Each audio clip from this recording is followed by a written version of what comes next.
Bom,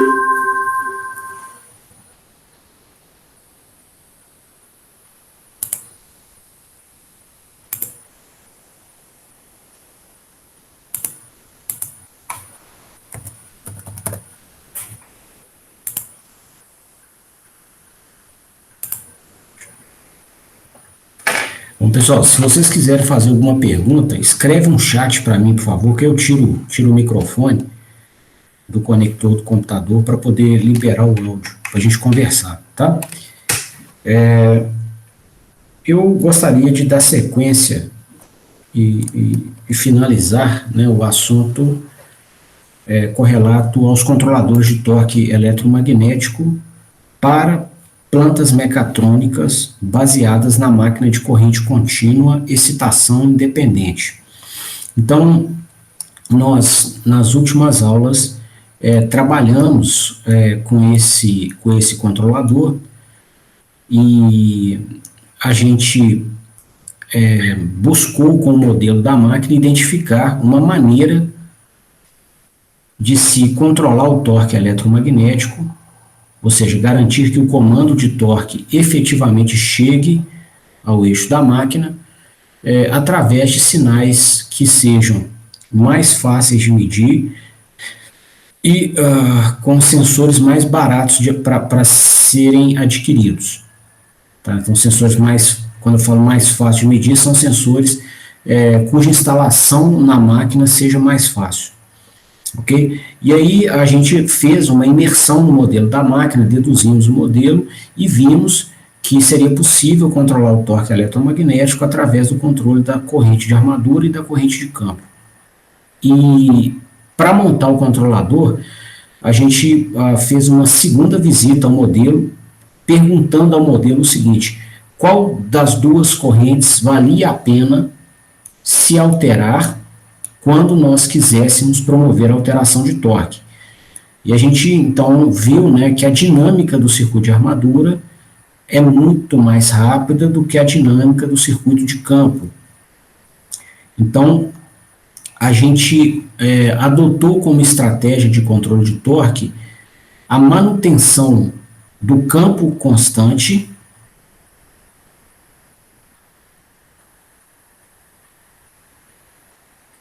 e a variação da corrente da armadura mediante as variações desejadas de torque eletromagnético. Então, né, quando houver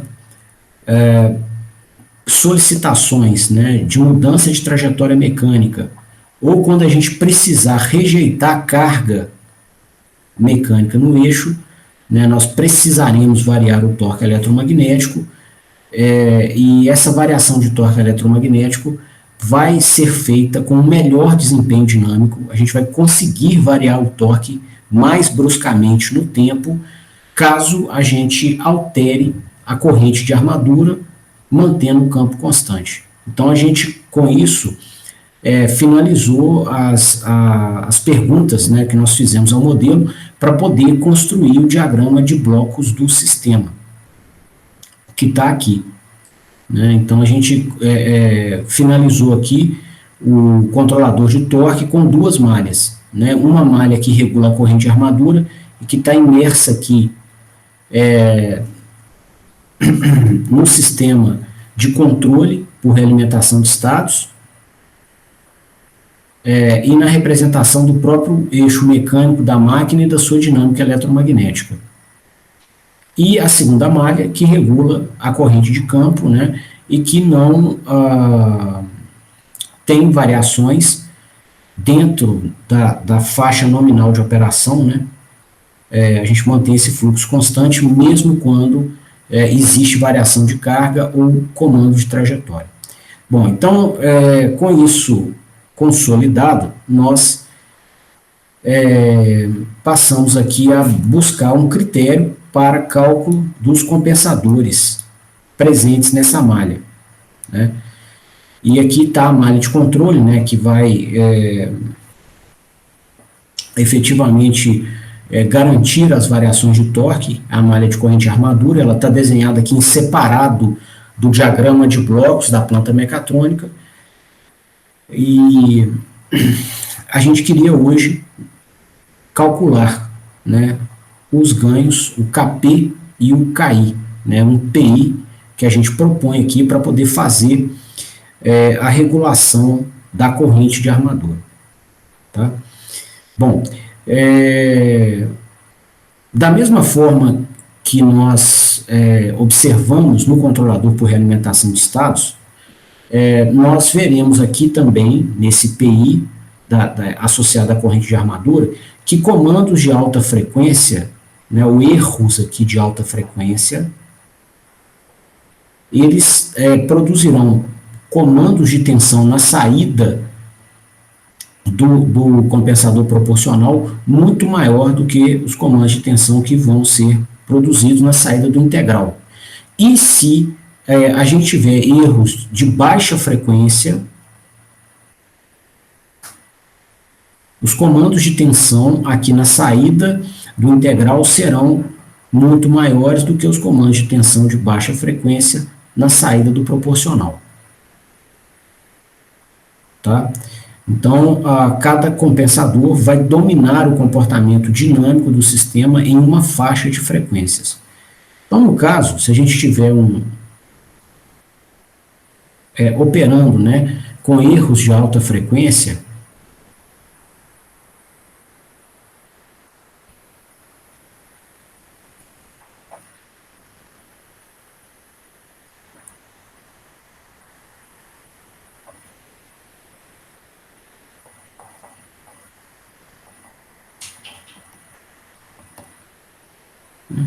a gente pode simplificar o diagrama de blocos que está mostrado acima para essa estrutura aqui, ó.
Bom, e aí a gente poderia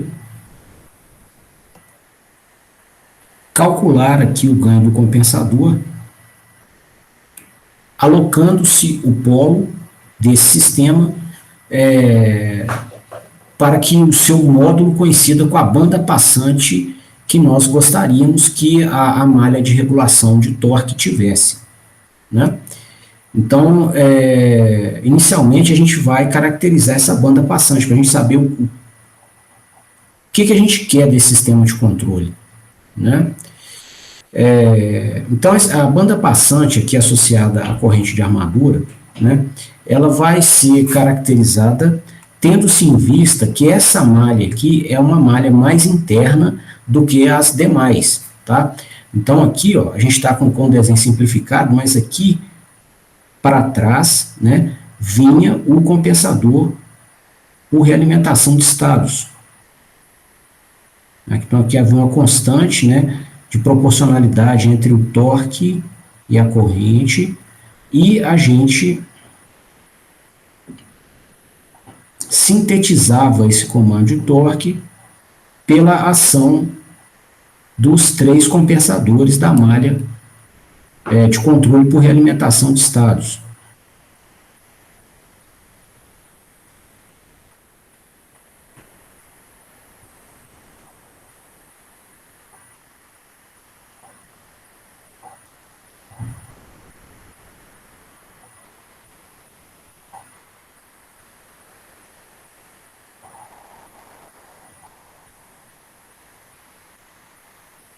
tá? Bom, e o que acontece, pessoal? Existia, né, uma exigência de que essa malha aqui, ó, tivesse uma banda passante muito maior do que a banda passante das malhas mais externas, né, para que essa malha de regulação de corrente de armadura ou de regulação de torque consiga garantir que vai chegar o torque no eixo que a malha mais externa pediu, né, sem atenuações e com pouquíssimo atraso de fase. Então, para que essa exigência seja atendida, nós vamos ter que colocar essa malha de torque, né, que eu coloquei aqui em pontilhado, muito mais rápida do que as malhas mais externas. Dentre as malhas mais externas, aquela que contém a maior banda passante é a malha associada ao compensador BA, né, o ganho derivativo do PID que regula a posição angular. Então, a gente vai garantir, né, que o nosso regulador de torque vai ser muito mais rápido que qualquer uma das malhas mais externas, essa ou essa ou essa, se a gente fizer que ele seja mais rápido do que a mais rápida das três, que é essa aqui, ó. Certo? E aí, para ele ser mais rápido do que essa malha, né, nós vamos colocar a banda passante dele 10 vezes maior do que a banda passante associada ao compensador BA. Essa banda passante associada ao compensador BA, por sua vez, é 10 vezes a banda passante do comando de velocidade de maior frequência que o sistema possa receber. Tá? Então, quando a gente estudou, né, esse controlador, nós vimos aqui, ó,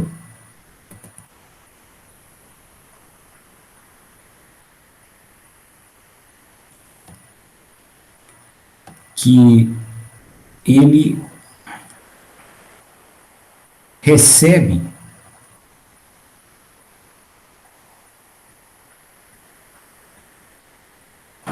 na sua entrada o erro de velocidade, né?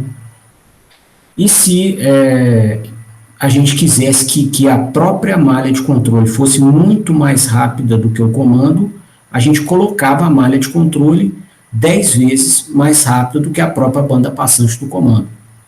E nisso a gente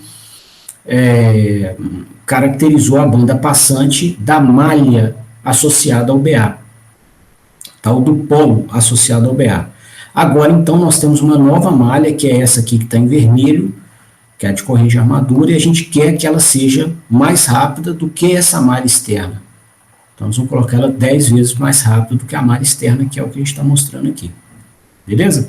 Então, esse é o critério para caracterizar a banda passante que essa malha tem que seguir. Agora, então, nós vamos calcular o ganho proporcional para garantir que essa banda passante efetivamente seja alocada aqui para essa malha de controle de regulação de corrente de armadura, né? Bom, para isso, então, né, para a gente conseguir relacionar o polo com o ganho do compensador, a gente pode extrair aqui a função de transferência dessa malha. Então, fazendo, né, a caracterização dessa função de transferência, a gente vai ter o seguinte, ó.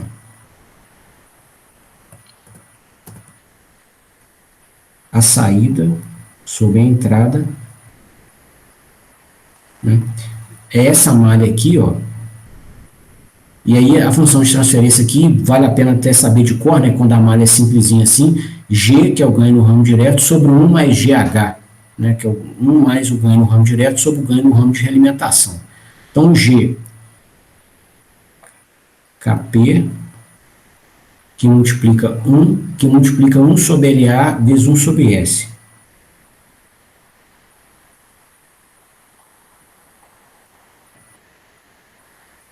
Dividido por 1 mais G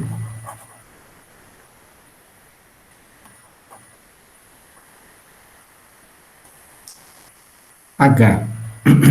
H é o ganho do ramo de realimentação, que também vale 1. Bom, então aqui, multiplicando o numerador e o denominador por LA vezes S, a gente obteria isso aqui, ó.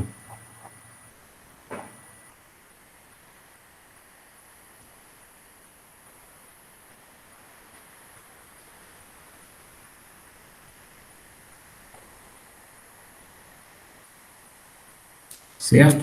E com essa função de transferência caracterizada, nós podemos extrair o polo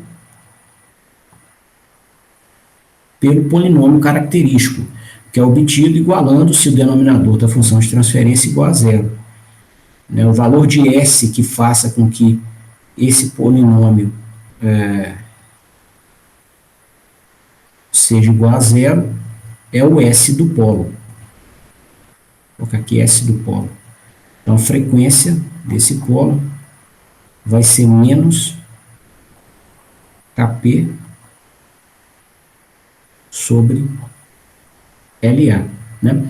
E o polo, o módulo do polo, igual a gente mostrou no início do curso, e vocês viram na teoria de controle, né? O módulo do polo é igual à banda passante daquela malha. Tá? Então, com isso aqui, ó, a gente pode finalizar a caracterização do ganho proporcional.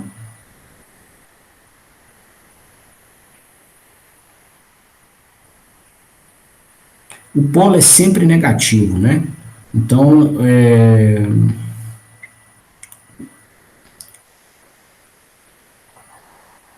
o resultado seria esse aqui, ó. Tá? Onde essa banda passante está aqui em cima.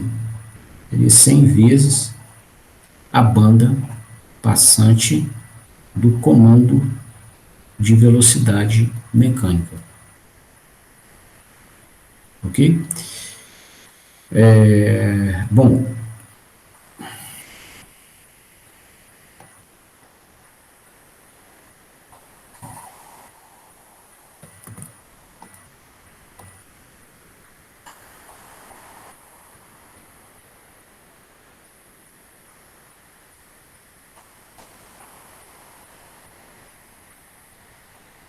tá aqui. Um cuidado a se tomar é o seguinte, ó. A gente precisa, né, que a malha que regula torque seja mais rápida do que a malha externa, que regula a velocidade mecânica, porém mais lenta do que a dinâmica do conversor eletrônico de potência. Ok? Na maior parte das vezes, absoluta, né, essa banda passante aqui vai ser menor do que a banda passante do conversor.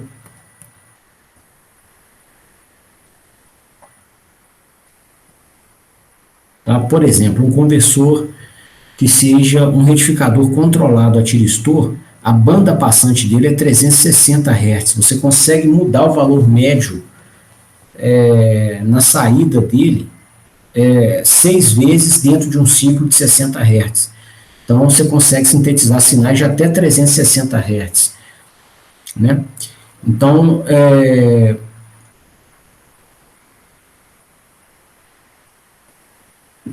para inversores de frequência, a banda passante do conversor é a própria frequência de PWM. Aí a gente já está falando de 2.500 Hz, 5 kHz. Tá? Então, a gente vai só olhar, né, se essa condição aqui é atendida.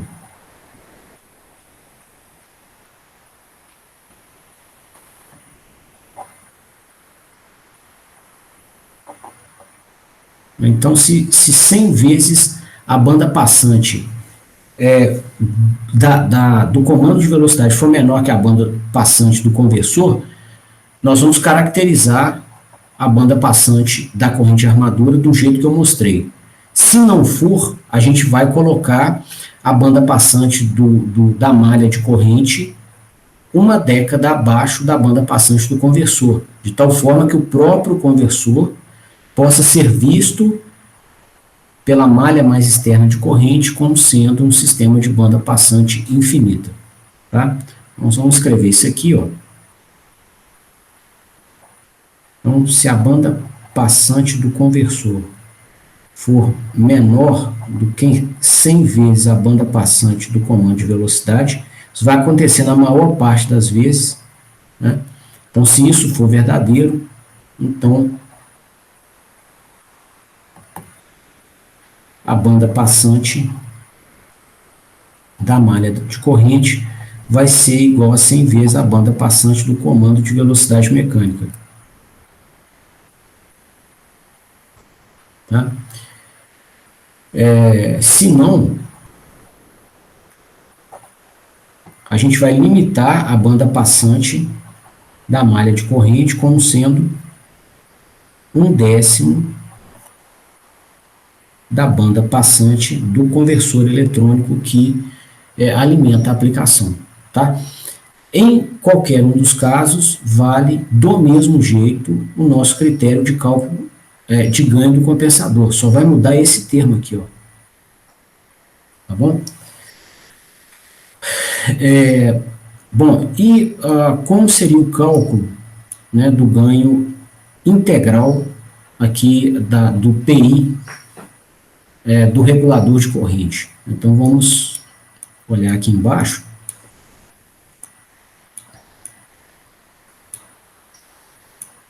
Eu vou repetir a malha aqui para a gente poder fazer os cálculos olhando para ela. Tá? Vai facilitar bastante o raciocínio.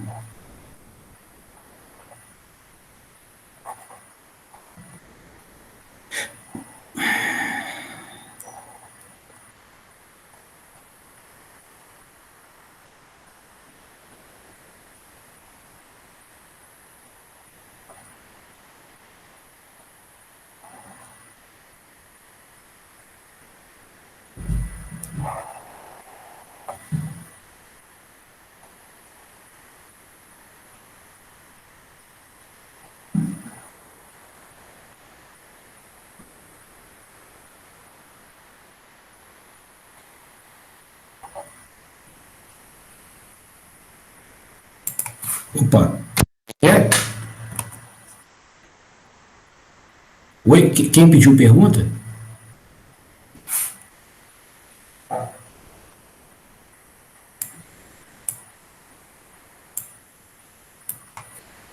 Pessoal, alguém quer perguntar alguma coisa? Parece que eu vi um chat ali. Eu acho que era eu voltando que eu caí, aí eu voltei e devia ser isso, deu barulhinho aí. Beleza, tranquilo. Valeu.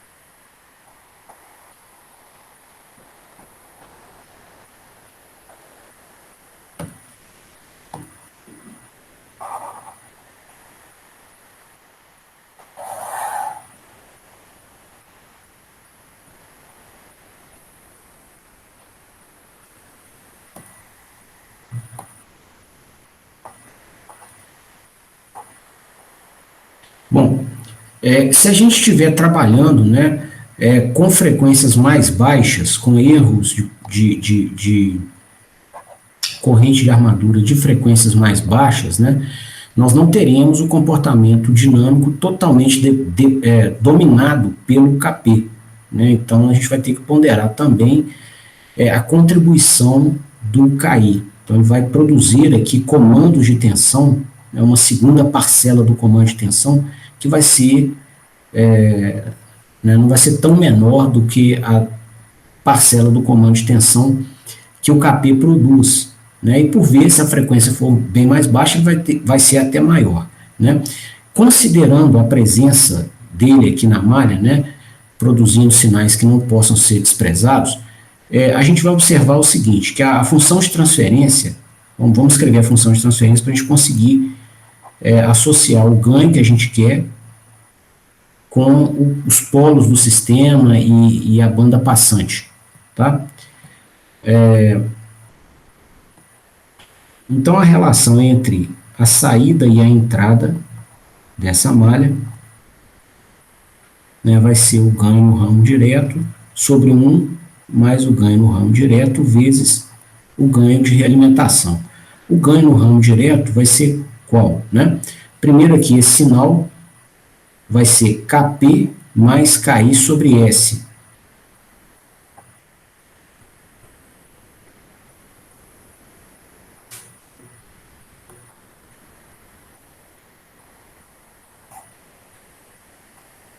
E aí esse sinal é multiplicado por 1, sai aqui, dividido por LA e dividido por S.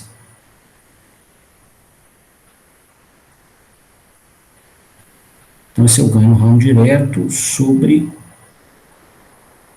1 mais o próprio ganho no ramo direto, que a gente escreveu ali em cima,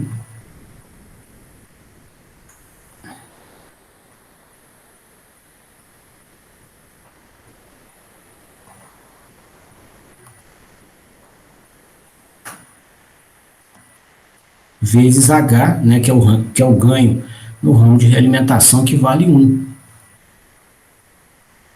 Tá? Bom, multiplicando embaixo e em cima por LA vezes S, a gente vai obter isso aqui, ó.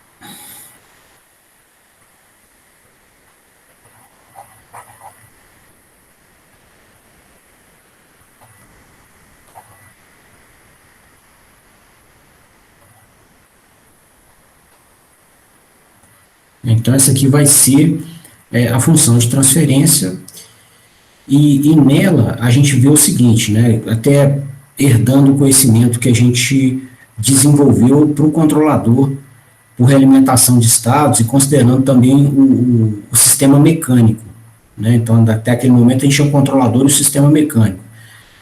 Aqui a gente está com o controlador e o sistema eletromagnético da máquina. E aí nós estamos vendo aqui o seguinte, que em baixas frequências, o Ka sobre S vai dominar o comportamento aqui no denominador, né? Em médias frequências, o Kp domina. E em altas frequências, a própria indutância da bobina da armadura vai dominar o comportamento dinâmico. Tá? Bom,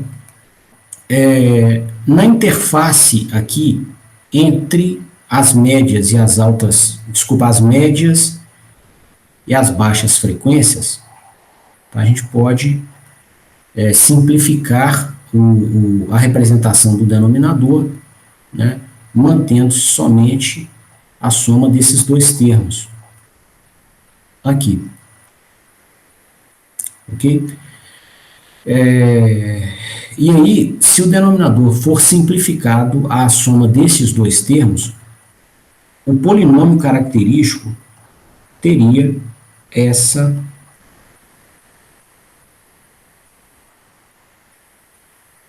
representação aqui, ó. Tá? Então, a gente vai escolher, né, um valor de polo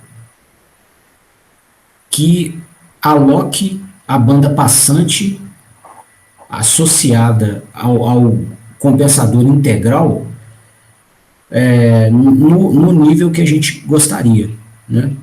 Então, me expressando melhor, eu queria repetir essa última explicação minha com o desenho. Acho que eu vou me fazer mais claro. Aqui, ó. Se a gente for olhar na frequência, fazendo um desenho em escala logarítmica, a gente tem, né, em baixas frequências, o comportamento do sistema dominado pelo ganho integral. E aí vai chegar um ponto que, se a gente for crescendo a frequência, né, andando à direita do eixo, ele fica menor do que o ganho proporcional.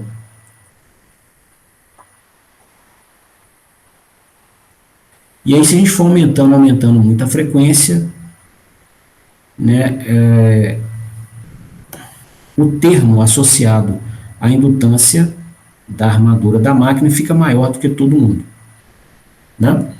Bom, esse polo aqui, ó, é o polo que a gente é o polo onde a gente caracteriza, onde polo 2, é o polo onde a gente caracteriza a interface aqui entre as baixas e as médias frequências. Tá? Bom, o outro polo, a gente já até calculou, ele está aqui na frente, tá? E ele foi alocado em 100 vezes a banda passante do comando de velocidade mecânica. Então, para manter as premissas de robustez no sentido de controle, né? Robustez aqui no sentido de controle significa o quê? Polos afastados entre si de uma década, tá? Para que uma eventual variação nos parâmetros da planta não promova uma variação apreciável na posição dos polos, né? Onde então você perderia o seu projeto de controle dinâmico, tá? Então a gente vai colocar aqui, ó, esse segundo polo a uma década do primeiro, ou a 10 vezes a banda passante do comando de velocidade mecânica, tá? Bom, com isso, pessoal, então, a gente tem como usar esta expressão para chegar aqui, ó, no valor do KIA. Nesse ponto do projeto, o KP já está conhecido, né? Foi o que a gente fez ali em cima, tá? Nesse estágio aqui, ó. Tá? Então, realmente, a única incógnita aqui dessa expressão é o KI, né? E o valor dela, então, seria esse aqui, ó.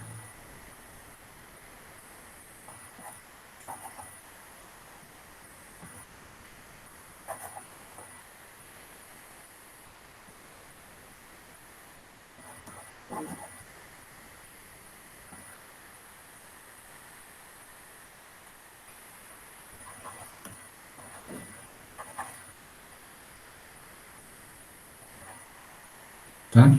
Então, aqui a gente tem o critério e a formulação para o cálculo do ganho integral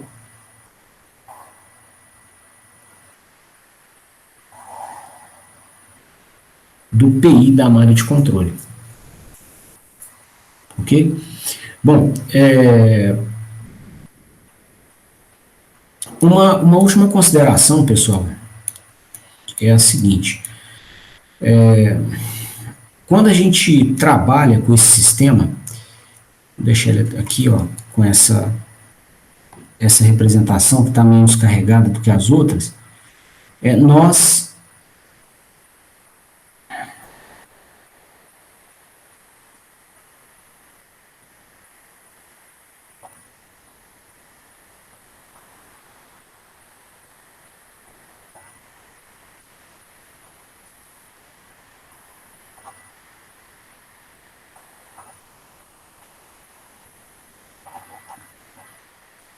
podemos escolher no inversor de frequência se a gente vai trabalhar com controle de velocidade ou de trajetória mecânica ou controle de torque.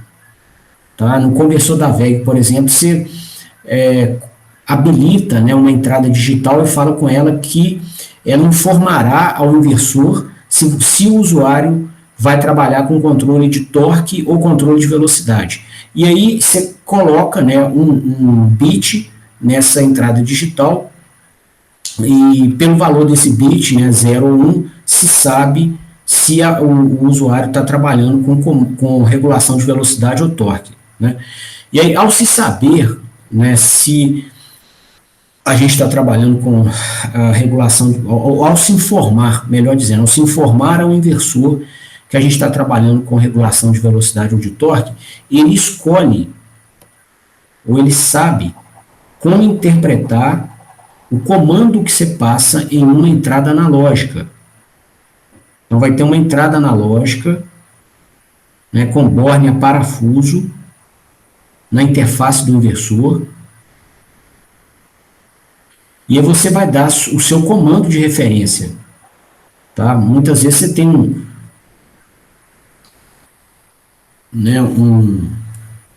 um potenciômetro aqui por fora para passar esse comando de referência, pode ser um microcontrolador que cria esse sinal para que o sistema opere segundo uma determinada trajetória mecânica. Então, assim, tem diversas opções. Caso se escolha regulação, né, o controle de velocidade mecânica, ele vai pegar esse sinal aqui e vai acoplar aqui, ó, como referência de velocidade. Tá? Criando a referência de velocidade, automaticamente você está criando a referência de posição também. São dinamicamente acoplados. E nesse modo de operação, pessoal, não vale a pena usar o integral aqui do compensador, PI. Tá? Ele nem está desenhado nessa malha, ele está aqui em cima, tá? Mas na escolha da operação, deixa eu desenhar ali em cima para a gente raciocinar, senão vai ficar bem mais fácil.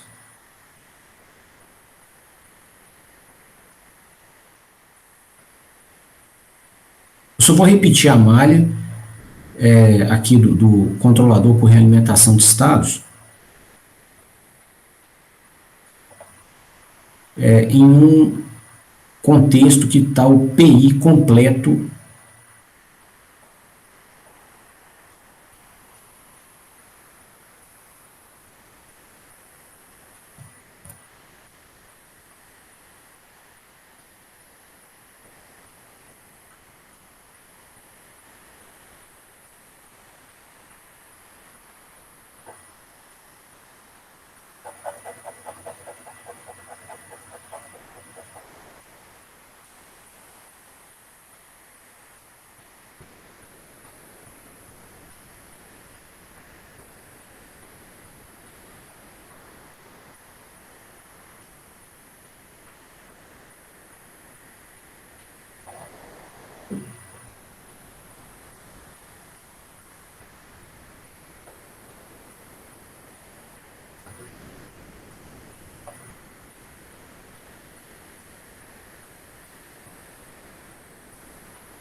Então aqui, né, caso a gente escolha operar, a gente avise o inversor que a gente quer operar em modo de regulação de velocidade, ele vai pegar o sinal que a gente colocar numa entrada analógica, vai ser um sinal de referência qualquer,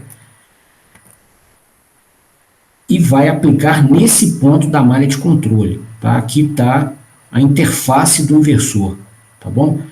E aqui a gente vai ter um borne a parafuso com a entrada analógica em questão.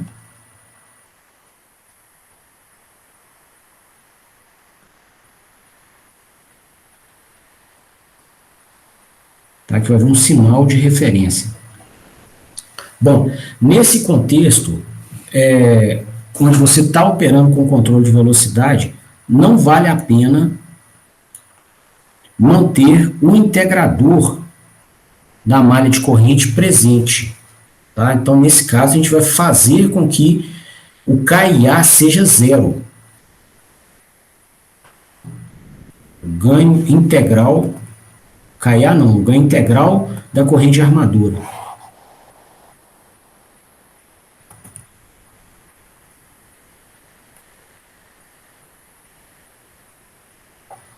Tá? Por quê? Aqui, ó, a gente vai integrar. Como é que vai ser a operação desse compensador? A gente vai integrar um erro de corrente, né? Que é a mesma coisa que integrar um erro de torque. Né? O torque, pela segunda lei de Newton, ele é proporcional à aceleração angular. Né? Então, ele tem muita afinidade com a aceleração angular. Quando a gente integra o torque no tempo, que é o que esse compensador está fazendo aqui, a gente cria um sinal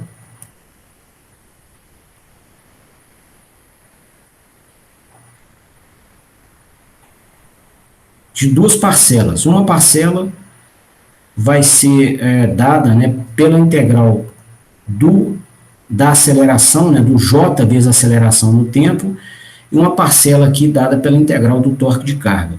Bom, integrar a aceleração é a mesma coisa de se criar um comando de velocidade mecânica.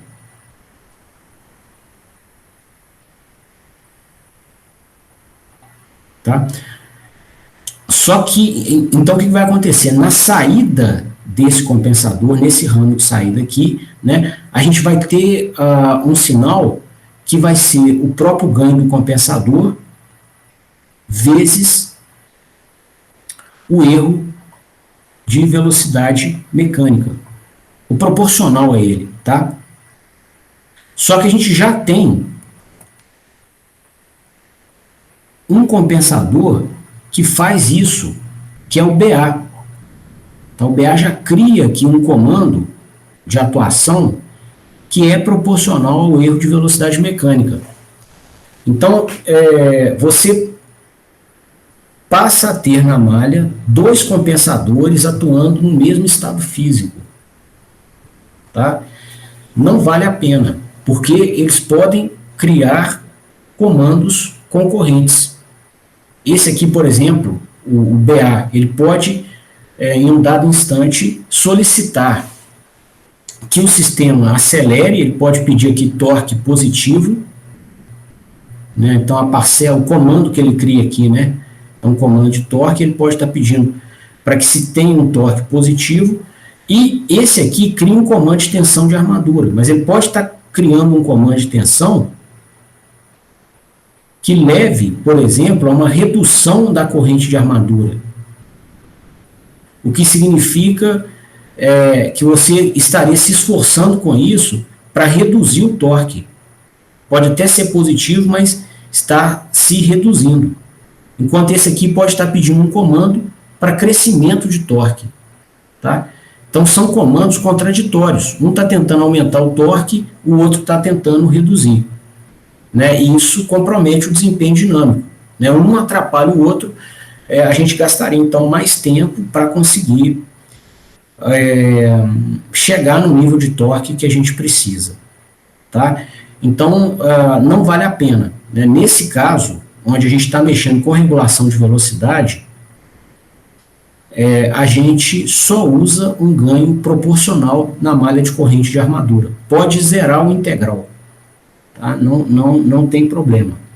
Agora, se você estiver mexendo com o modo de regulação por controle de torque, então você quer passar para a sua planta de controle uma referência de torque, que é a mesma coisa que acontece em veículos, quando a gente está dirigindo um carro, uma moto, né, um comando, o pedal até chama acelerador. Então aqui é um comando de aceleração ou de torque. Tá? Então às vezes, né, a sua aplicação mecatrônica é um veículo e você quer dar um comando de torque, e não de velocidade. Então, você pode falar isso com o inversor.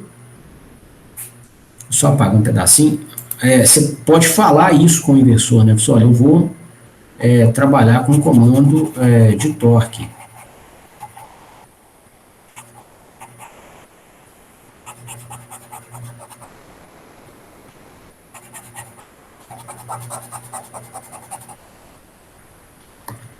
E aí, ele internamente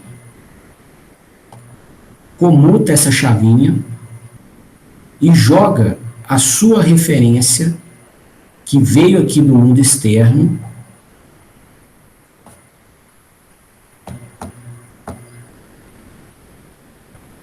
lá na frente, lá no comando de corrente de armadura da malha.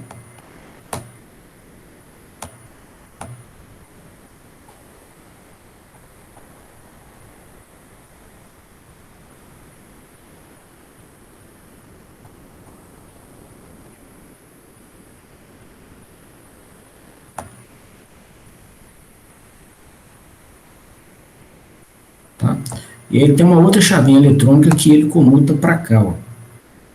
Ele passa, né, a tomar esse sinal daqui.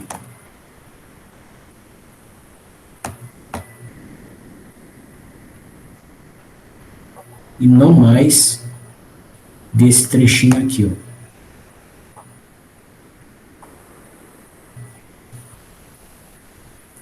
Ok? Então, você aplica para ele direto um comando de torque, né? Aí sim, se a gente estiver operando com regulação de torque, aí vale a pena manter o integral, o ganho integral aqui da malha de controle de corrente e armadura. Beleza? Só uma consideração final aqui nesse contexto. Bom, com isso apresentado, pessoal, eu encerro aqui tudo que eu queria abordar com vocês sobre o controlador de torque eletromagnético para plantas mecatrônicas baseadas no motor de corrente contínua, na máquina de corrente contínua, excitação independente. Eu queria agora fazer um estudo do mesmo assunto, mas considerando a máquina, considerando o sistema mecatrônico tracionado pela máquina de indução. Opa, fala, Gustavo.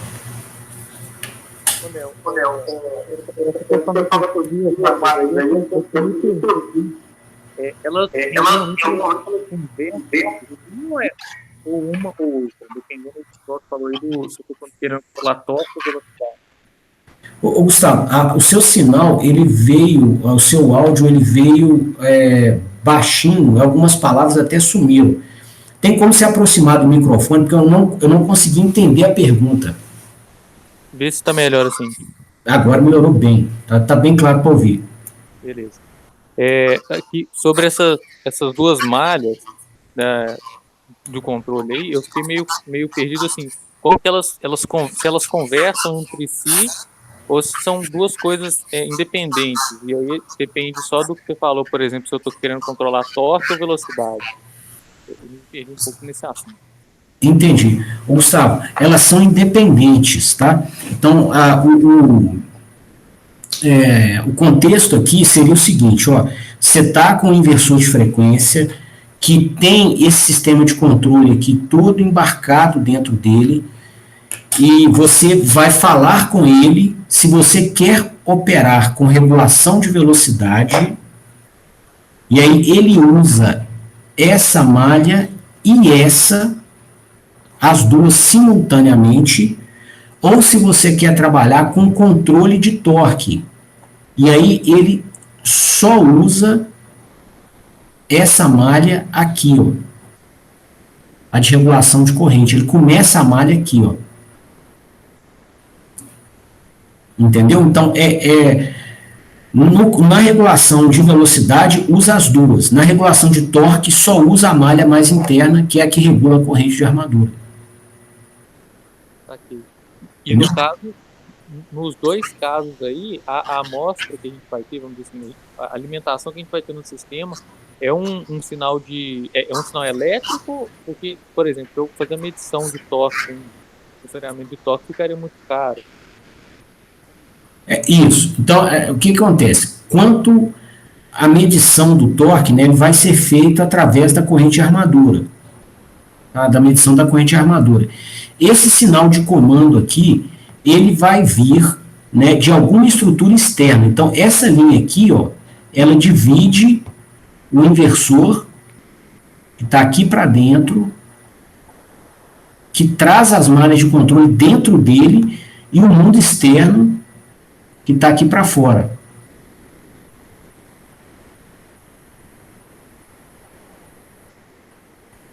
Tá? E aí, no mundo externo, a gente cria essa referência aqui. Por exemplo, se for um veículo, tá? Essa referência aqui, ela pode ser criada em um potenciômetro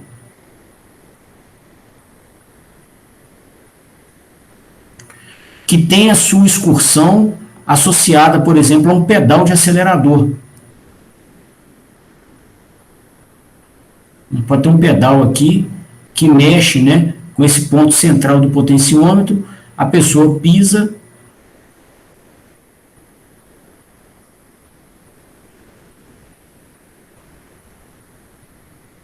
né, e aí esse potenciômetro excursiona e muda o valor da referência de torque que o motorista está pedindo, que seria uma referência de aceleração. Então, essa é uma forma de gerar a referência, tá? Podia ser um microcontrolador, um Arduino aqui por fora, um Raspberry, um STM, um DSP, criando esse comando de torque segundo algum critério. Por exemplo, você podia ter um sistema que você quer, por exemplo, passar a sensação, usar um robô, por exemplo, para te ajudar a içar a carga, tá? E você não quer sentir peso no seu braço, tá? Então você pode ter um microcontrolador aqui por fora que, né, receba, por exemplo, em uma das suas entradas, um sinal de uma célula de carga, tá? Que fique entre a carga que você quer içar e a sua mão. Tá? E aí, esse sinal da célula de carga, né, se tiver peso comprimindo a sua mão, a célula de carga vai estar comprimida. Ela avisa ao microcontrolador, né? O microcontrolador cria uma referência de torque, que ele coloca aqui, né, nesse caso aqui não seria mais esse potenciômetro. E o inversor atua sobre um motor que, por exemplo, estaria conectado a um braço robótico que se liga aqui a massa içada, tá? E faz uma alavanca, por exemplo, fazer esse movimento aqui, ó. Tá? O eixo do motor está saindo aqui do plano da tela, ele ia desenvolver torque assim, entendeu? E aí, por exemplo, você não quer num contexto desse que o robô dite aqui a velocidade mecânica que isso aqui vai subir. Você quer escolher a velocidade que você quiser, ou subir lento ou subir rápido, tá? Então, é um caso, por exemplo, que não vale a pena criar uma referência de velocidade mecânica pelo microcontrolador. Vale a pena criar uma referência de torque, né? Para que, no modo de regulação de velocidade, ele põe o torque que precisar para que a velocidade escolhida fique igual, para que a velocidade no eixo fique igual à velocidade escolhida. Só que você não quer, né, que algum elemento externo escolha a velocidade para você. Por exemplo, o içamento desse, você quer escolher, o robô tem que te acompanhar, né? Então, vale a pena criar um comando de torque, né? E esse comando de torque aqui ser representado no eixo, porque sendo um comando de torque, a velocidade que der, deu. Ele não regula, ele não força a velocidade, ele só garante que o torque vai aparecer no eixo, né? E aí você pode criar esse torque sobre o critério, por exemplo, de nunca ter a célula de carga pressionada, que é o critério que você não está comprimindo a mão da pessoa. Ou seja, a pessoa não está fazendo força. O robô auxilia a pessoa a içar a carga, por exemplo, no sistema de cooperação homem-robô, multiplicando a força da pessoa. Entendeu? Entendi sim, valeu. Então, Gustavo, só considerando uma coisa aqui, nós vamos ter uma aula dedicada a essa geração de referências, que é uma aula com vários exemplos dessa natureza aqui, para a gente poder abrir a mente sobre essas possibilidades. Tá? Assim, só comentando, porque a sua pergunta já está até endereçada no material dessa aula, e aí é uma aula que a gente solta a criatividade à vontade, né, e vai montando vários sisteminhas, onde a gente escolhe se vai fazer, se vale a pena que o sistema mecatrônico opere por regulação de velocidade ou por regulação de torque. Por que disso? Né? E como que seria a lógica de criação do comando de referência. Tá? Então, isso vai ser tratado ainda com uma grande riqueza de detalhes. Aqui eu estou só apresentando, né, destacando bastante que se a gente tiver o sistema operando por regulação de velocidade, não vale a pena manter o ganho integral de corrente. Porque integrar corrente é a mesma coisa que integrar torque, que é a mesma coisa que integrar aceleração, que é a mesma coisa que trabalhar sobre o erro de velocidade mecânica.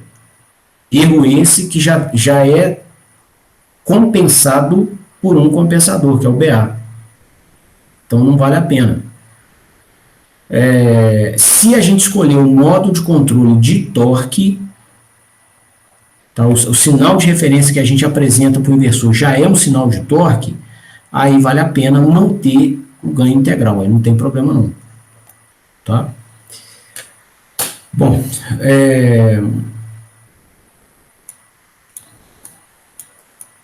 Professor, só mais uma pergunta aqui.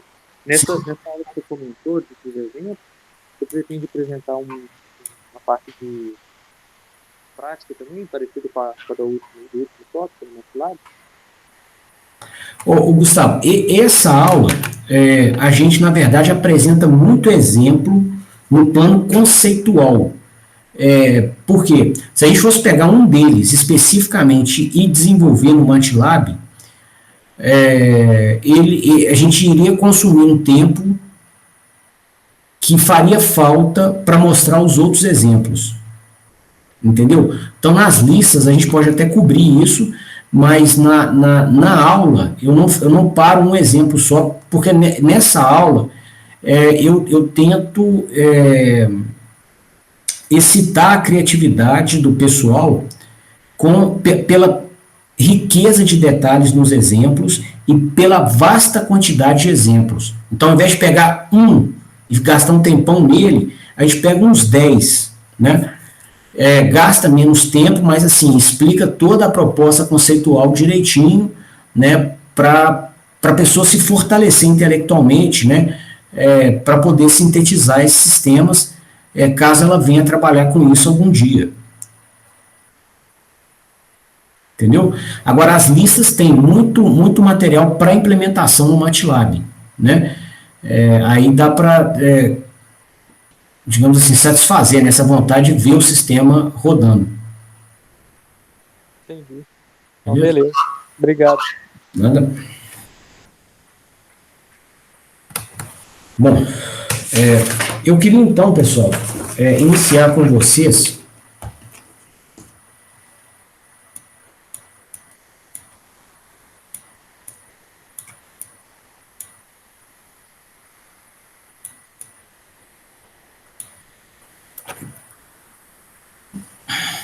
o último módulo aqui desses controladores de torque, que é a síntese, análise e síntese, né, do controlador de torque eletromagnético para sistemas mecatrônicos baseados na máquina de indução.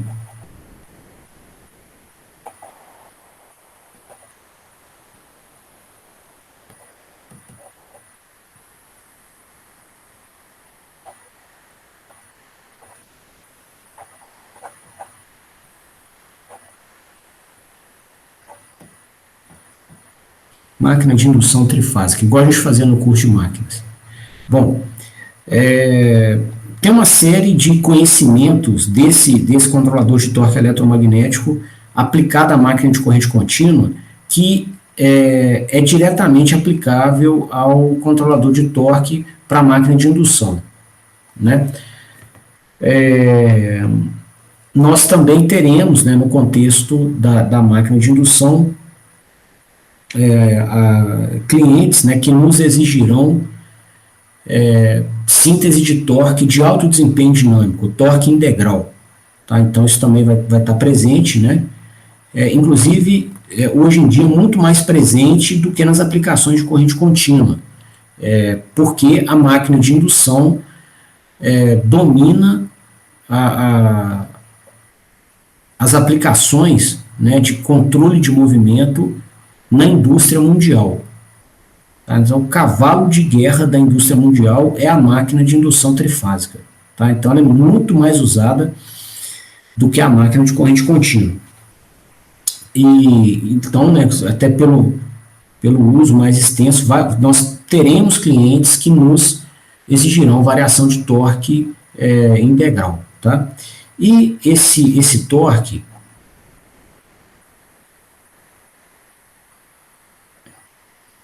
igual a gente viu no curso de máquinas, ele pode ser descrito, né, por uma constante vezes o produto escalar do fluxo do rotor, do ímã do rotor, pelo ímã do estator, que está aqui.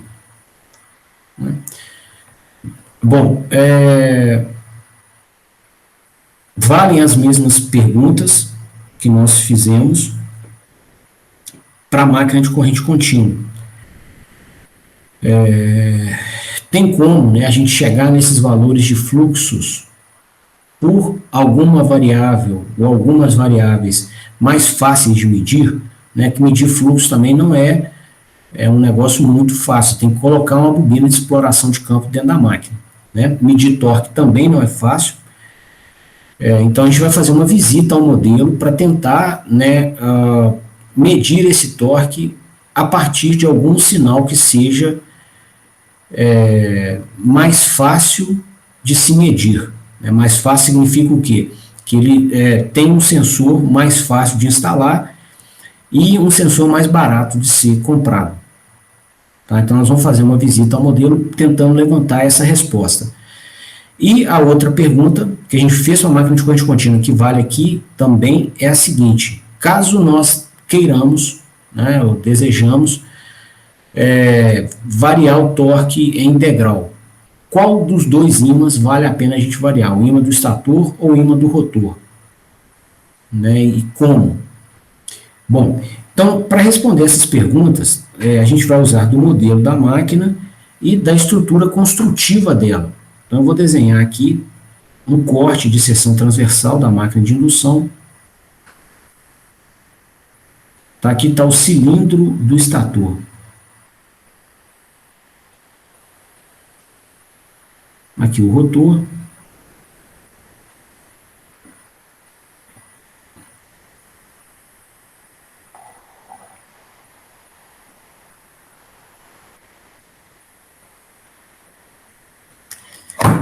Nós teremos, né, nessa máquina uma distância muito curtinha entre o estator e o rotor, que é o gap de ar, ou entreferro, né? No inglês fala gap, aqui em português a gente fala entreferro de ar.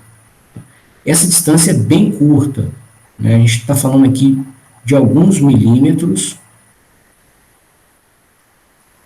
para máquinas de potências elevadas. Tá? Você vai ter 4, 5, 7 milímetros. É bem pequenininho mesmo, né? É a conta do rotor não encostar no estator, né, para a máquina não estragar. E esse pequeno comprimento nos garante que a relutância do ferro aqui também é baixa. Né, aqui da teoria de circuitos magnéticos nós vimos que a relutância do ferro, não, a relutância do ar, né? A gente viu na teoria de circuitos magnéticos que essa relutância do ar caracteriza o elemento que mais dificulta a síntese do campo magnético no espaço. Né? E essa relutância ela é proporcional ao próprio entreferro de ar aqui. Tá? Então a gente tenta ter, né, uma relutância bem pequenininha, tá?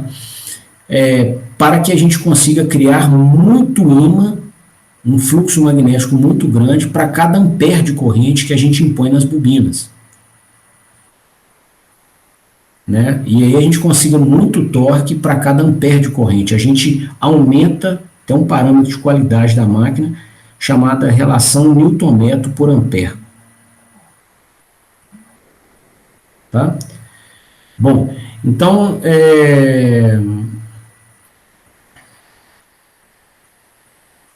por isso então que o entreferro de ar é pequenininho.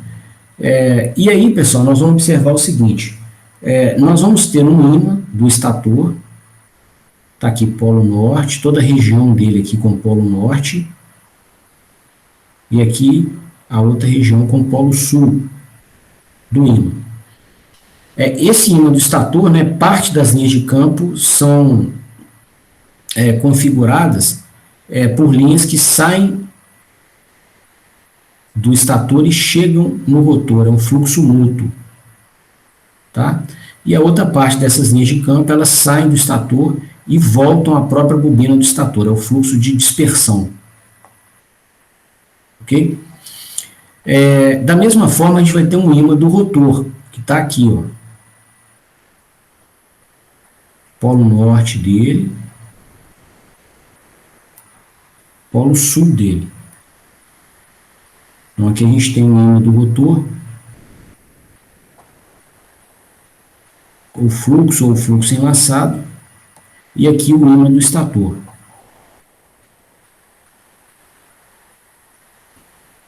Certo? Bom, eu coloquei os dois quase que superpostos, quase que iguais, tem uma pequena diferença entre eles, né?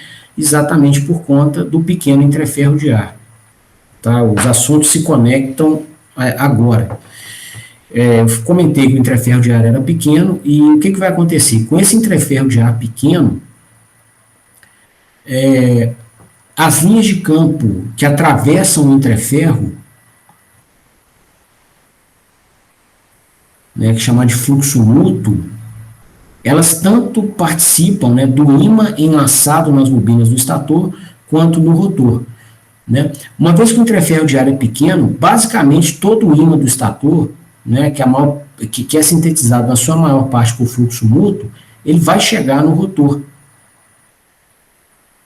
contribuindo também para a síntese do ímã que fura aqui, né, os circuitos do rotor. Então, com isso, a gente vai ter um ímã do estator quase igual ao do rotor. Né? Vai ter uma pequena diferença aqui pelo fluxo de dispersão de cada um deles, tanto no estator quanto o fluxo de dispersão do rotor, que não são os mesmos. Tá? Então, eles vão se diferenciar um pouquinho pelos fluxos de dispersão. Beleza? Bom,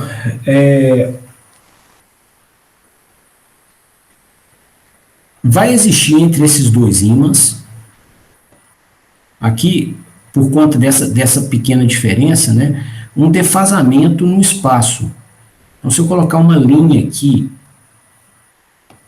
passando pelo pico do polo norte do ímã do rotor, né, a gente vai observar que o pico do polo norte do ímã do estator que está aqui, mais ou menos, vai estar numa posição angular diferente. Existe um ângulo entre eles, chamado de delta, entre o ímã do estator e o ímã do rotor. Tá? Bom, e aí por essa caracterização, né, a gente pode também caracterizar os vetores espaciais associados a esses ímãs. Né? Digamos que a gente queira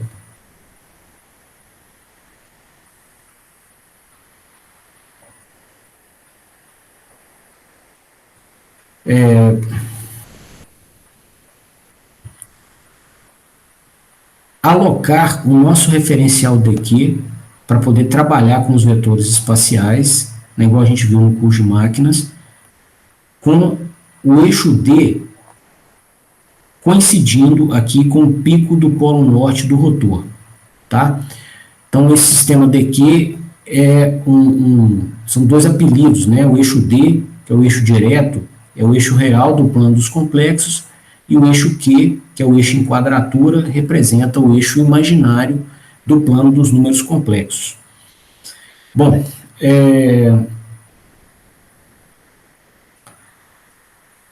vamos dizer então, né, que a gente escolha orientar essa abstração. Isso aqui é uma abstração, né, um plano matemático.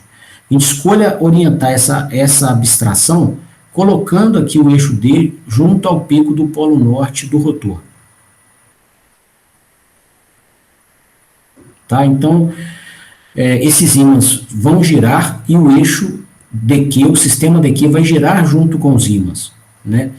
Essa, inclusive, é uma condição que a gente até aborda no curso de máquinas, né? Condição fundamental para estabelecimento de torque. A gente não pode deixar os dois ímãs se atracarem. Né?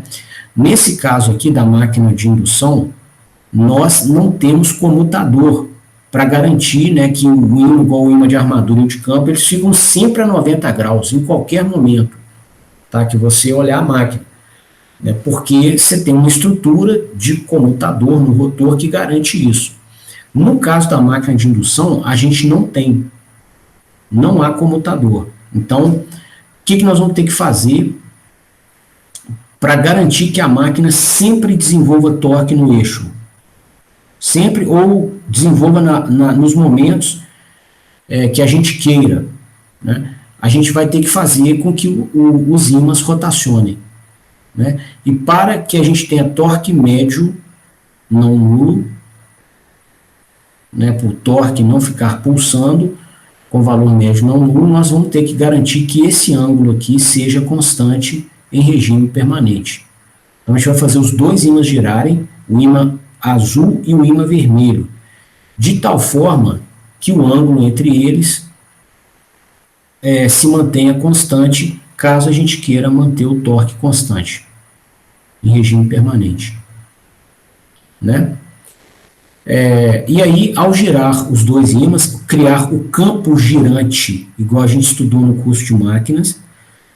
Então, ao criar o campo girante, a gente também vai fazer com que o sistema dq rotacione. E o sistema dq é uma abstração, né?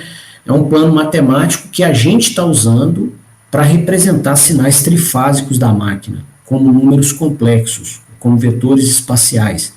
Então, já que é uma abstração que a gente usa para representação, a gente pode escolher ele do jeito que a gente quiser. Tá? Então, a nossa opção de escolha vai ser alinhar o eixo D com o pico do polo norte do ímã do rotor. Né? Quando nós fizermos isso, a gente vai observar o seguinte.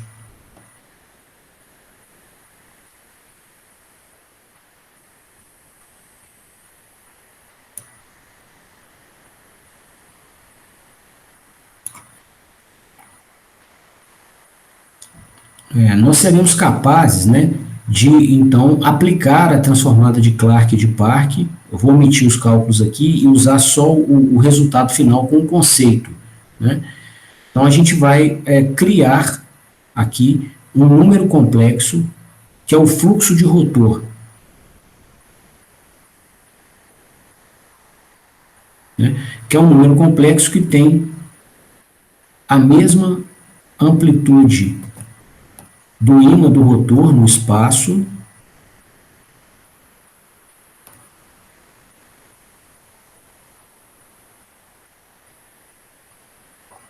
e que gira junto com o ímã. Tá? Da mesma forma, pela aplicação da transformada de Clarke e de Park, a gente vai criar aqui um segundo número complexo,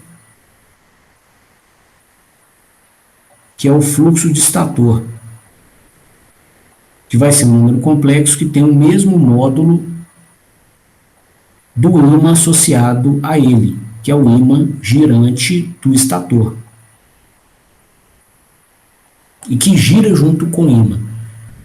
Né? Esses eram os critérios para a gente definir esses vetores espaciais. Então, a gente buscou uma conta matemática que criasse um número complexo que girasse junto com os ímãs e do mesmo tamanho dos ímãs. Ok? E aí a gente vai ter, então, né, esses dois números complexos aqui, e eles nos ajudam aqui a entender a forma como nós vamos sintetizar o torque eletromagnético.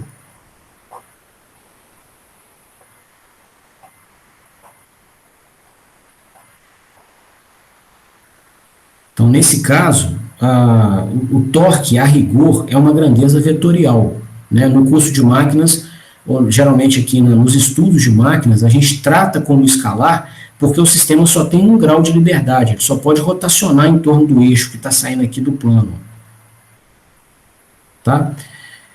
Então, o módulo dele, que é até o que a gente chama de torque eletromagnético, né, uma representação aqui de um sinal escalar, vai ser, né, pelo conceito aqui de produto vetorial, né, o módulo do primeiro vetor vezes o módulo do segundo vezes o seno do ângulo entre os dois vetores, que é esse ângulo aqui, ó, o ângulo entre o ímã do estator e o ímã do rotor. Né? Então, se a gente observar aqui, ó, essa projeção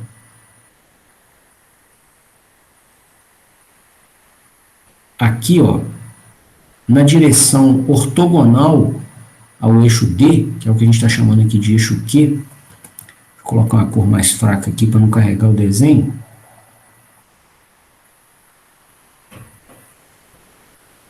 Tá? Quanto que vale essa projeção aqui? Né? Vai ser o próprio módulo do fluxo de estator vezes o seno de delta.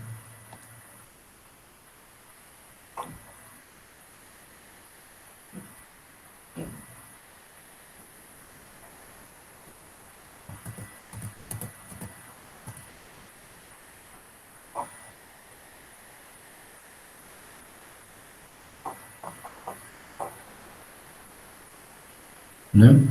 Onde o delta é esse ângulo aqui, ó. Tá aqui em cima. Né? E esse valor aparece aqui na expressão. Ó. Aqui. Então, esse termo que eu marquei na expressão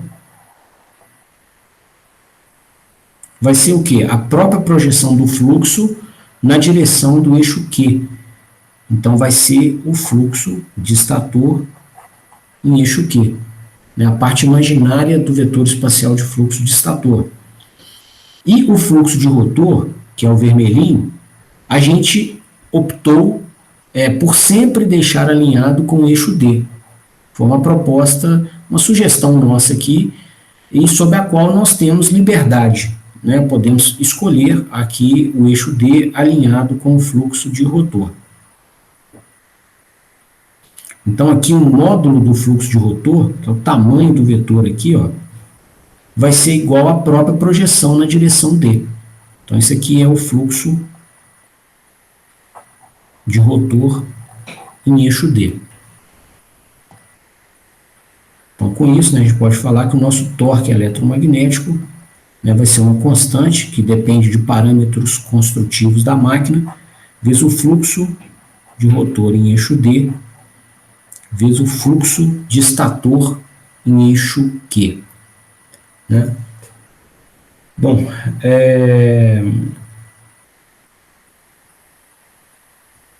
eu queria fazer uma imersão, né, nessa expressão aqui e atribuir a ela um sentido físico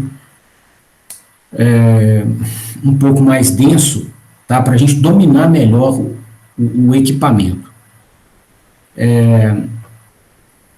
Bom, para isso, eu queria convidar vocês para a gente olhar aqui, para esse ímã do estator, o ímã azul aqui, né? Esse é um ímã que está presente no espaço, está rodando ali no espaço, né? E com uma distribuição cossenoidal. Né? A gente até levantou a expressão desse ímã girante do estator no curso de máquinas, né? E vimos, né, que a gente poderia descrevê-lo aqui em cada posição angular como sendo isso aqui, um valor máximo vezes um cosseno de θ, né, só que ele passa no pico delta graus depois do eixo D. Né? Então, nosso eixo de medição de ângulos aqui vai ser o eixo D. Tá? Então,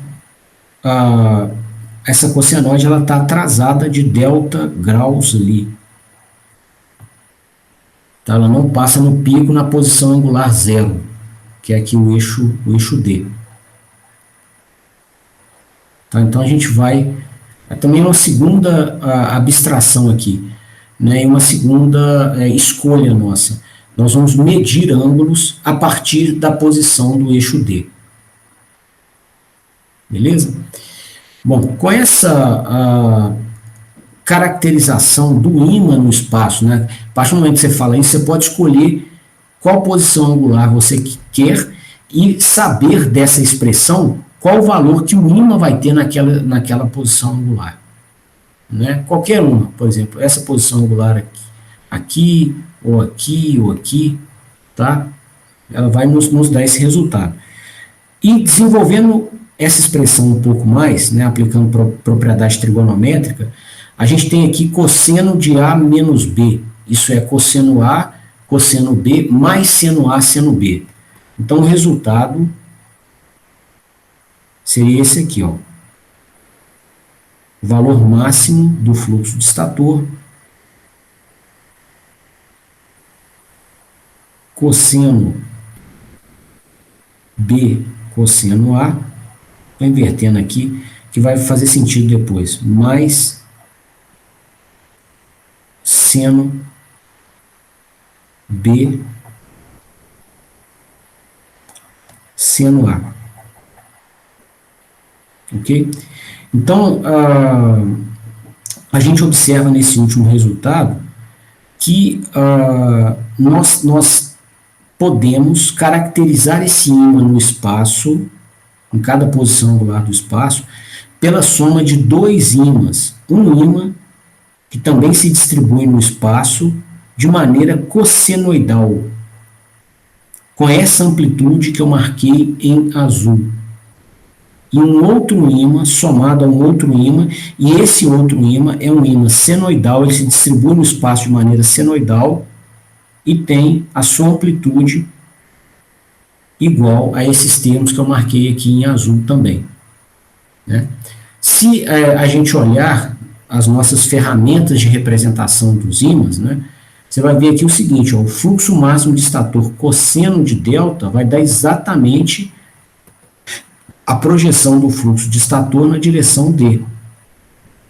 Então, isso aqui vai ser igual ao fluxo de estator em eixo D. E esse outro colchete aqui, ó, né, o valor máximo do ímã vezes o seno do delta, esse delta está aqui, ó, então vai dar essa projeção aqui, ó, que é a projeção do vetor espacial do fluxo de estator na direção Q.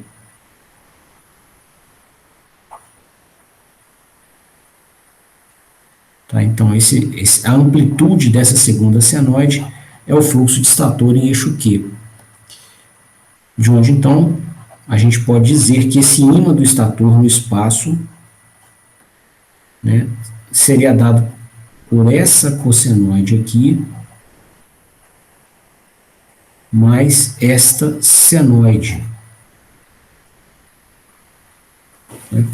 Então, um cosseno, né, um cosseno aqui sem defasamento, é um sinal que passa no pico na posição angular zero. Então, seria esse sinal aqui, ó. Então, ele estaria passando no seu valor de pico, né, na posição angular zero, que é a própria posição do pico do polo norte do rotor. Então, a gente ia ter esse ímã assim, ó, se distribuindo cossenoidalmente.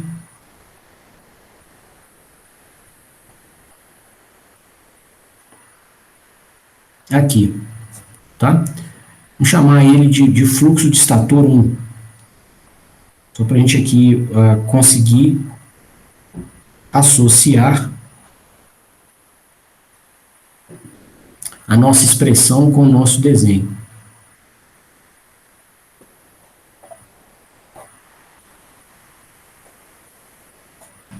E o segundo ímã, a gente vai chamar de fluxo de estator 2.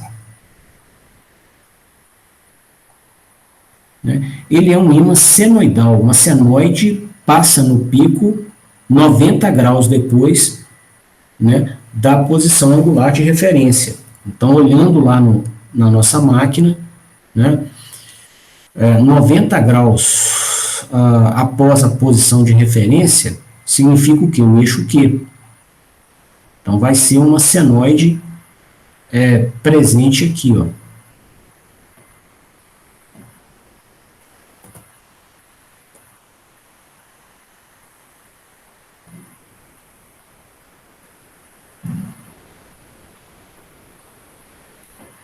Então, esse seria o nosso segundo ímã do estator aqui, a segunda parcela da decomposição do ímã de estator.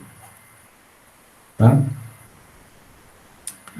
Bom, o que vai acontecer então, pessoal?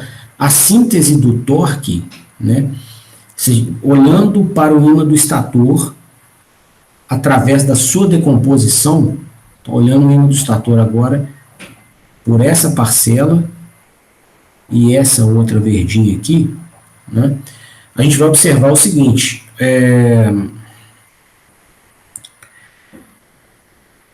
nós sintetizaremos torque pela interação desse ímã do estator aqui, que está em quadratura, com o ímã do rotor. Tá? O ímã do rotor, junto com esse ímã verde aqui do estator, né, essa componente aqui do ímã do estator, ela não sintetiza torque, porque esses ímãs estão alinhados.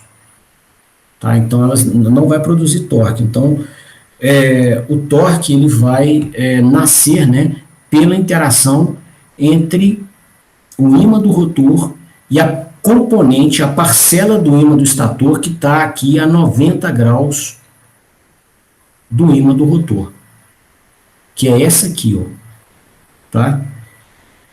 Até essa expressão aqui mostrava isso, né? A interação, o torque aqui é sintetizado pelo fluxo do rotor e a parcela do fluxo de estator que está a 90 graus do fluxo do rotor. Beleza? Bom,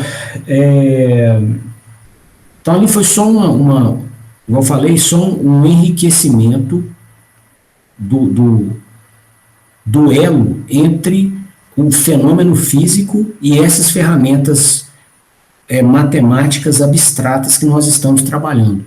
Tá? Se a gente ficar só na matemática, só ela, né, a gente acaba se perdendo. Tá? Bom, então com essa caracterização feita, né, sobra a pergunta, né, e agora nós temos bem mais estrutura, né, intelectual para responder. Caso a gente queira variar o torque com máximo desempenho dinâmico, quem vale a pena ser alterado? O ímã do rotor ou o ímã do estator?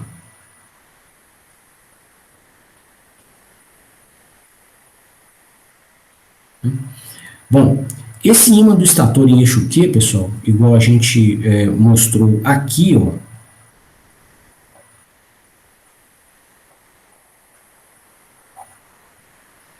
ele vai ser dado pelo valor de pico do ímã do estator, o valor máximo do ímã do estator, vezes o seno do ângulo entre o estator e o rotor.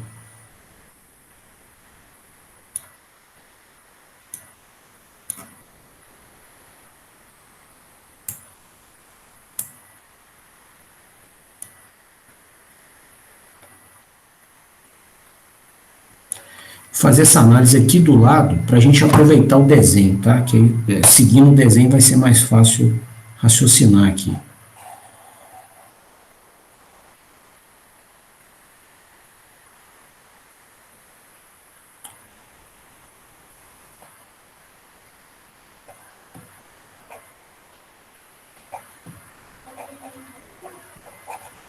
Então, esse fluxo de estator em eixo Q, né, mostrado aqui, ó, ele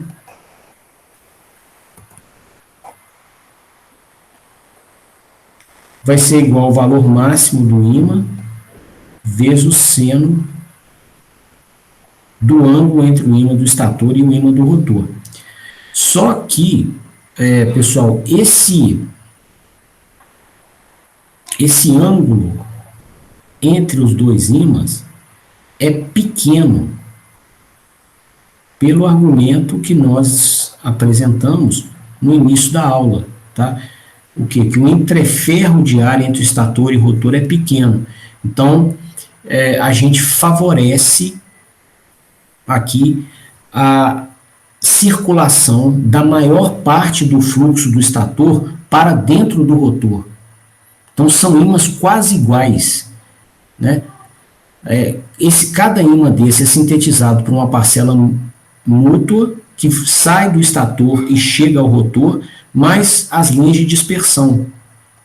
Tá? E aí a máquina é montada propositalmente para ter a parcela de campo mútuo muito maior do que a parcela de campo de dispersão. O ímã do rotor, né, é o ímã que chega, que fura, que atravessa o rotor. Ele vai então enxergar essa maioria de linhas de campo que veio do estator. E ele próprio também vai contribuir com linhas de campo magnético, que em sua maioria chegam no estator também. Então, os dois ímãs são quase iguais, eles são quase que todos formados, né, por linhas de campo mútuo. Só se diferenciam pelo campo de dispersão, que é um campo pequeno. Tá? Então, se eles são quase iguais, são ímãs distribuídos no espaço. Se eles são quase iguais, o ângulo de defasagem entre eles, que é o delta, ele tem que ser pequeno. Tá? Estou colocando pequeno aqui entre parênteses, né? Porque em engenharia a gente, né, evita aqui de usar esses números que não dão uma ideia precisa de quantidade. Tá? Mas aqui eu vou pedir uma licença poética para poder usar dessa maneira. Bom, quando então a gente entende, né, que esse ímã é pequeno, a gente pode dizer que o próprio fluxo de estator em eixo Q, né, o seno de um ângulo pequeno é aproximadamente igual ao próprio ângulo.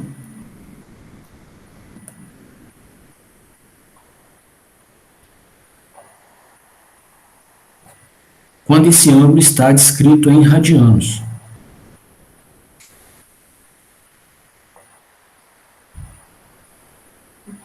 Beleza? Então, a gente vai poder dizer, né, que esse ímã do estator em eixo Q, que é o ímã que interage com o ímã do rotor para produzir torque, ele é dado, né, pelo pico, pela amplitude do ímã do estator vezes algo pequeno.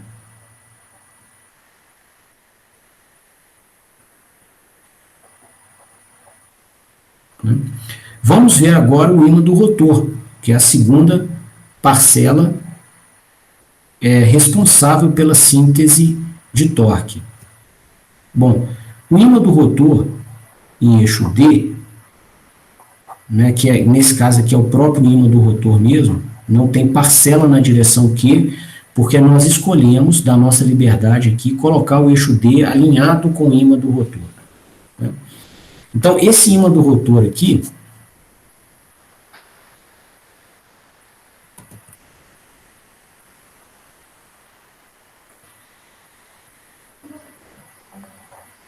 da nossa teoria de máquinas, né, a gente sabe que ele vai ser dado por uma parcela mútua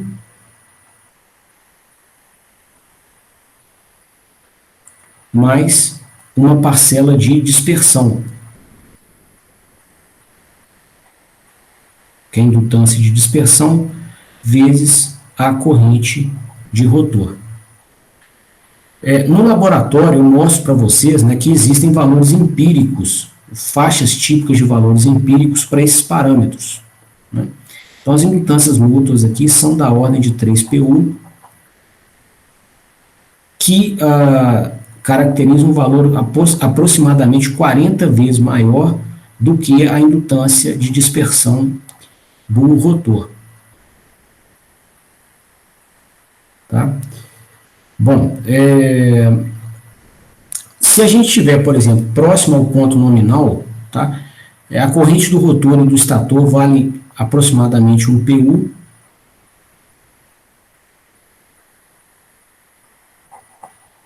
Tá?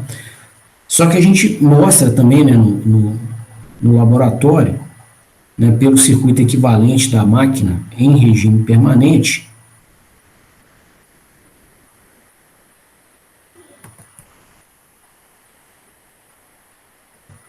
desculpa.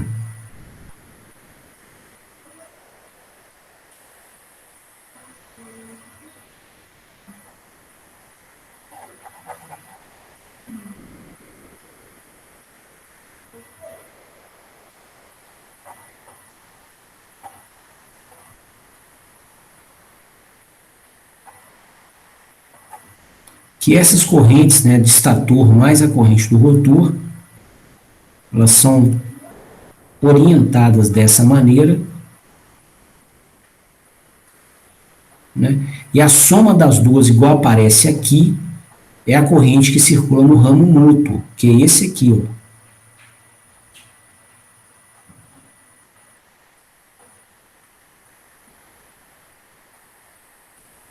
Tá? E, né, para a máquina operando a vazio, né, você pode, por exemplo, se tiver escorregamento aqui quase zero, a máquina está operando a vazio, você vai ver que essa corrente aqui no ramo mútuo, ela vale aproximadamente 0,3 PU. Tá? Ou mesmo ela operando com carga, vai ser em torno de 0,3 PU. Então, quase 1/3 da corrente nominal. Ok? Bom, com essa caracterização, né, de valores em PU apresentada, o que a gente observa aqui? Ó?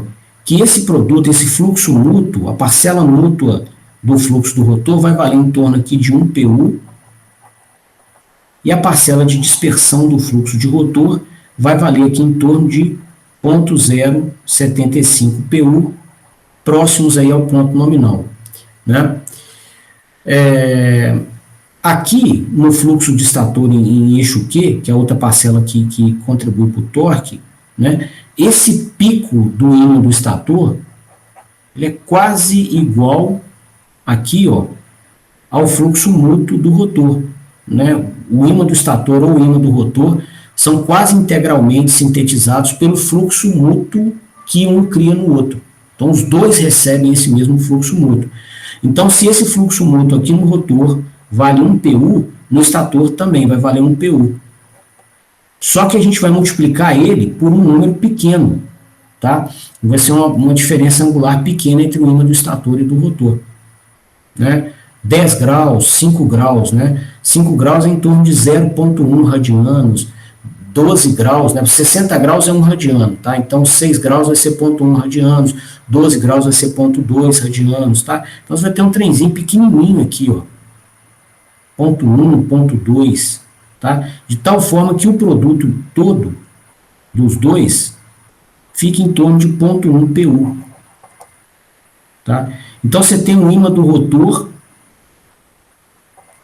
aqui, né, que no ponto nominal. Eu estou considerando, inclusive eu estou comparando o ímã do estator com o rotor no ponto nominal.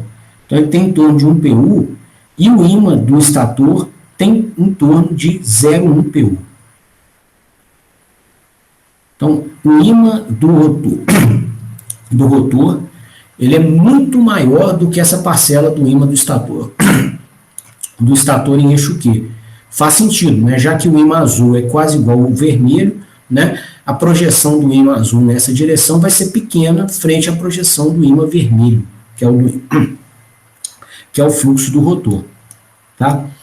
Então, aqui na síntese do sinal de torque, a gente já sabe quem que é muito maior do que o outro.